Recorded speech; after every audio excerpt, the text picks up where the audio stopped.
Hi Vilas, this is chunk Chakra. So இன்றைக்கி வந்து egg bajji recipe எப்படி செய்கிறதுன்னு பார்க்க போகிறோம். ஸோ இதுக்கு தேவையான பொருட்கள் பார்த்திங்கன்னா 4-5 முட்டையை வந்து தண்ணியில் ஊற்றி 5 மினிட்ஸ் வேக வச்சு தோல் உரித்து எடுத்து வச்சுருக்கேன். ஸோ இந்த மாதிரி கட் பண்ணி 2 ஹாஃபாக கட் பண்ணி ஒரு பிளேட்டில் வச்சுக்கணும்.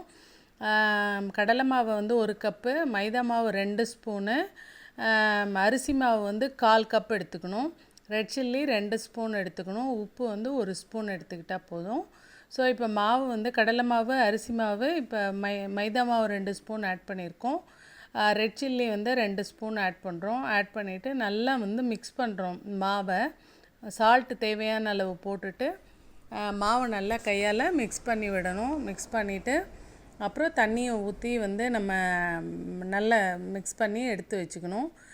ரொம்ப தண்ணியாக இருக்கும், நார்மல் பஜ்ஜி போடுற அளவுக்கு இல்லாமல் இன்னும் கொஞ்சம் கெட்டியாக இருக்கணும். ஸோ மாவு பதம் பார்த்திங்கன்னா தெரியும் எப்படி நம்ம பண்ணியிருக்கோம் அப்படின்னு சொல்லி.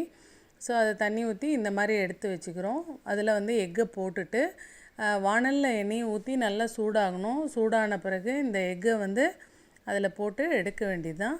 ஸோ இந்த பஜ்ஜி வந்து மைதா மாவு வந்து 2 ஸ்பூன் இருந்தால் போதும். கடலை மாவு 1 கப்பு, அரிசி மாவு வந்து அரை கப்பு போடணும், மைதா மாவு 2 ஸ்பூனு, ரெட் சில்லி 2 ஸ்பூன் போட்டு பண்ணும்போது இந்த பஜ்ஜி வந்து ரொம்ப சுவையாக இருக்கும். பசங்களுக்கு வந்து ரொம்ப பிடிக்கும். உங்களுக்கு இந்த ரெசிபி வந்து எதுலேயும் ஒட்டாமல் நல்லா கம்ஃபர்டபுளாக இருக்கும். ஸோ நம்ம ஓரளவுக்கு வெந்த பிறகு பெரட்டி போட்டு ஸோ எடுத்தனா வந்து சுவையான எக் பஜ்ஜி ரெடி.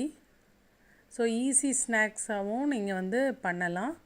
ஸோ இந்த ரெசிபி வந்து உங்களுக்கு பிடிச்சிருந்தா லைக் பண்ணுங்கள், ஷேர் பண்ணுங்கள், கமெண்ட் பண்ணுங்கள். தேங்க்யூ.